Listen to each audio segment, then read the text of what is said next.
It's Arcade Sunday. Hey, the Arcade Sunday.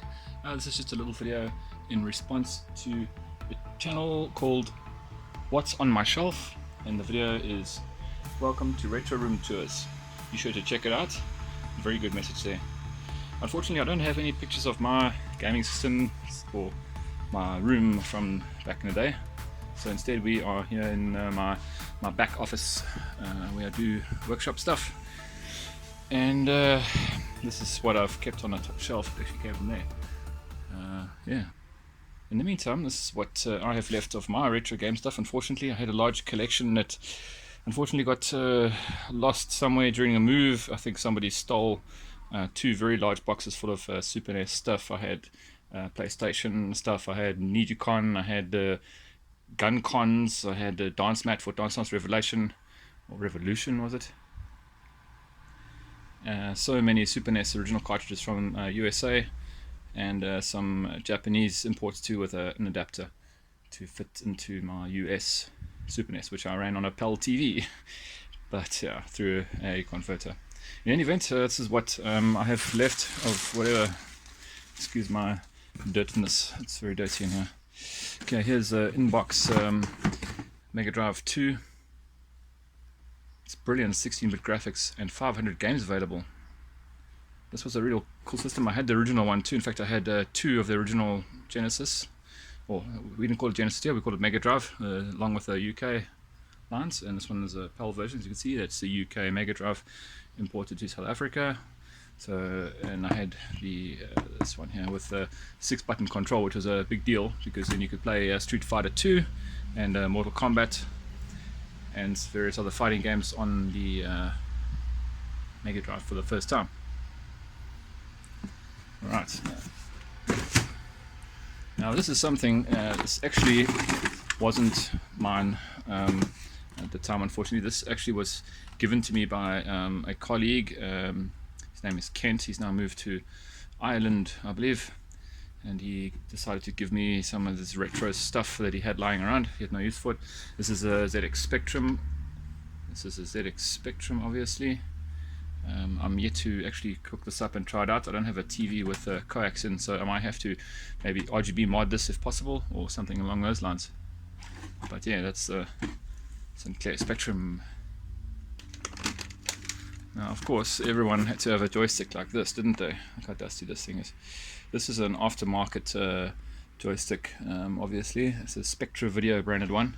I had another one earlier on for my Atari 2600. In fact, I used a very similar one on my 2600 because it was pretty cheap. It was cheaper than the original 2600 control, and had a unique, like retro style. Oh yeah, like joystick, yeah. Actually, it wasn't really that good for playing games, if truth be told, but it was fairly cheap at the time. Spectra Video joystick. Okay, so here's a cassette player for ZX Spectrum.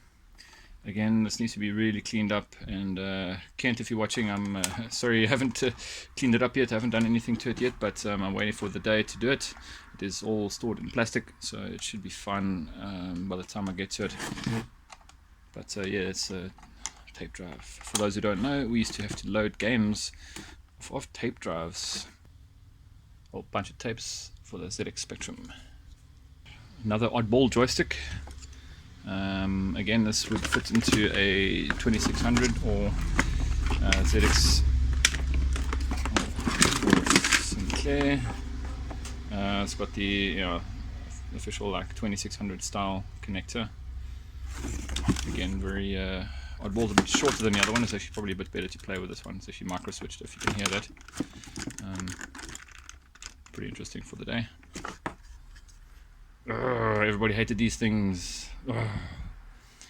If you know what this is, then you know why I'm cross about it. These things were notoriously awful to use. This would then be bypass. You could switch between your TV and your game. Okay, Brian Lara Cricket again. This wasn't my game. I actually hate sports games generally. This just came along. It would be interesting to see what a cartridge looked like.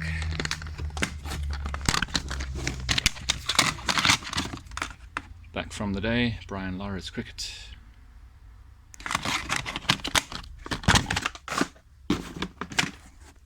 Now here's some funky stuff here. A 4-in-1 Mega Drive cartridge. Oh my word. It's Magic 1.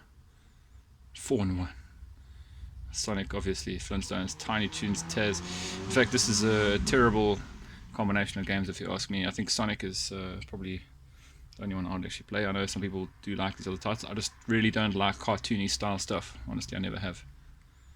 I like anime, but not these guys. Not these guys. Definitely not that thing. Don't mind him though.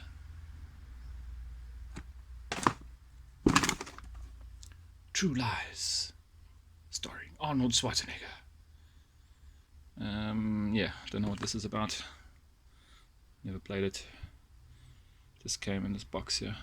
Again, I will definitely try and make this stuff work. I've actually got a nice retro TV over here underneath that keyboard. Yeah, there's actually a very, very large TV there facing up against the wall. So one day that TV is going to come out of here and I'm going to try and plug all this stuff in here. So yeah. What is this? Genesis. WrestleMania, the arcade game. Well, I don't know how close it was to the arcade. Again, I didn't play this. This is a game that I would never ever have played. I really also do not really like wrestling games. But in any event, yeah, oh, there it is. It's Genesis WrestleMania.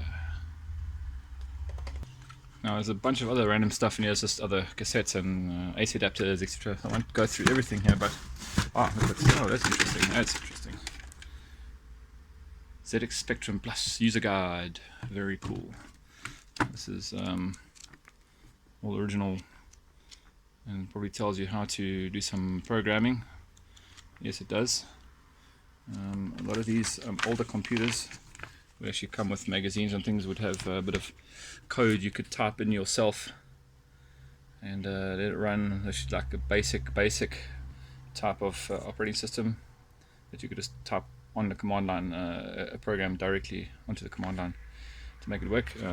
Yeah, you do funky things like that, or make some colors on the screen.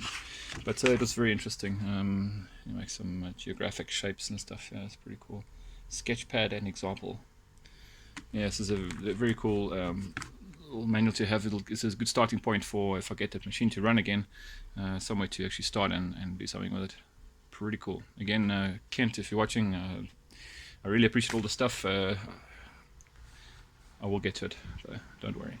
There's just one more thing I want to show in this box here, which is interesting. This here, what do you think it is, guys? It looks like a cartridge. Well, kind of is a cartridge, however, but it's not. I believe this is actually a joystick adapter. Just looking at that plug, it looks like the standard D-sub for a Atari style or 2600 style joystick. So this probably fits into here somewhere on the back of this. Oh, there we go. There's the edge connector right there. You would basically slot that in there and then add a space for a joystick. So that's quite a unique little adapter. See, this guy actually supports RGB out already, so maybe it's easier to hack than I thought.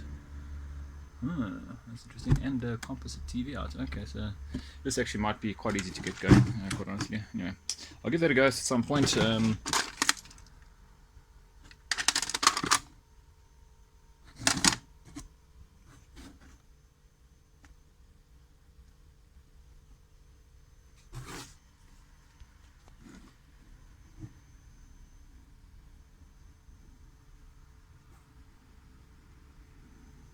Ghostbusters.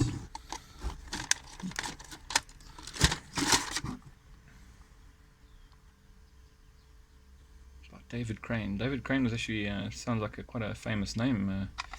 Actually, let's check him out.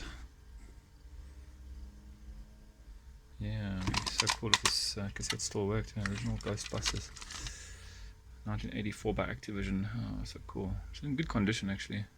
It's manufactured in the UK, obviously.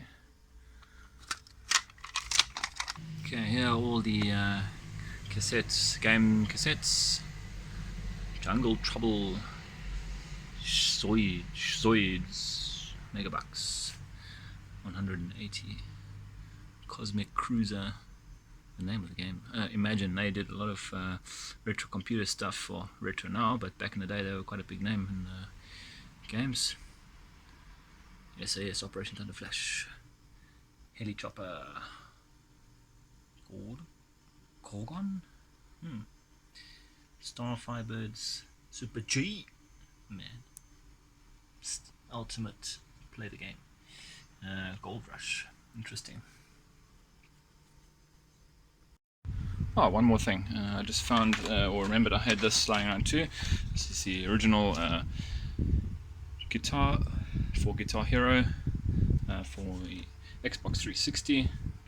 Yeah, I loved this game. In fact, I played Guitar Hero 2 a lot on Xbox 360, and then Guitar Hero 3 on PC. But yeah, it's a strum button. If you've never seen a Guitar Hero guitar, very simple, 5 buttons, this whammy bar, and this strummer, and then obviously your USB cable. What I always liked about this, it's got this auto pull, so if you're getting a bit too hardcore with your song playing and pull the cable, it's okay, it just comes apart, and it's very clever actually. It doesn't pull your console off the table. Very cool feature. I used that feature only once since I had the game, but yeah, pretty cool. And if we look over here through to the arcade, there is my original Guitar Hero 2 that came with that same guitar, so it's pretty cool. Okay, so in fact there was some more stuff. I just remembered I had this too. Oh, my dog, oh my gosh. Okay, here's my PS1. I had obviously the original version when it came out. This is just a PS1. I got this with a cell phone contract or something. It was bundled in with a cell phone. Can you believe it? In any event, this has got my Final Fantasy 7 saves on there. Love that game. Beautiful. So it's just some generic memory card. Essential parts. Little machine is actually super solid. Actually, be nice to hook this up again as well. So we'll go into my TV. I've got the AV cable. So yeah, I want to hook it to the big TV and give it a test.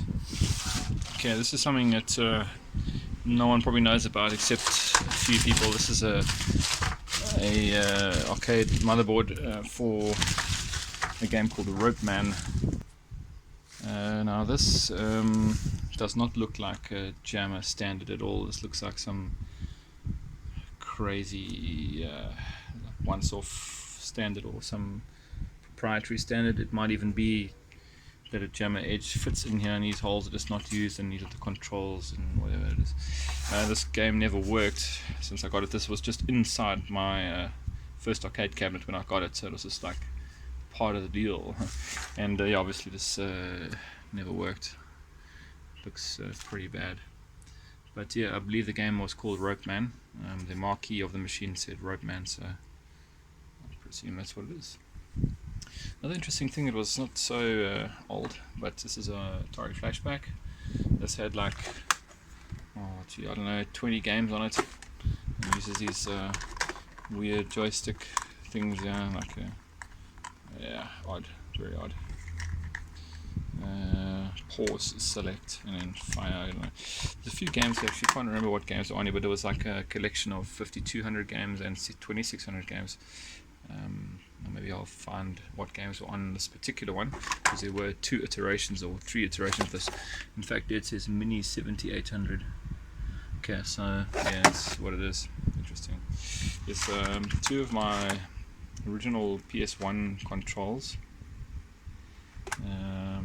That made it somehow to my house, I don't know. But yeah, these were played very hard, pretty worn out, and this worked. This is the original one. It worked pretty well. I think this is the first control I ever got for PlayStation, and it still works. This blue one here is obviously some China knockoff thing, but it actually doesn't play too badly. It's not bad at all. Now, along the lines of what OP was saying, pirated games for PlayStation. Yeah, this was quite a big thing. In fact, this one here has been modded to take copy games. So I could, in theory, just download image and burn it to disk and play. Actually might be a very cool thing to do. In any event, this is what I bought back in the day. V Rally. It wasn't the best rally game ever, but it was okay. It wasn't great. There were Colin McRae, I think, was better, much better. This was fun, and it was super cheap back in the day, like very cheap. And then this is the cheapest one I ever got. I think it says Thai food. I'm not sure. I can't remember what this game was all about, but yeah, that's the kind of rubbish we got where I stayed from the Chinese community. A lot of Chinese people setting up game shops in South Africa without any policing. Actual shops you can walk into and just buy this on the shelf. Can you believe it? And it was like in 1994, 95, 96, around there. Unbelievable that would ever exist today. In any event, cheers for now, and I hope you all have a great arcade gaming week. It's Arcade Sunday.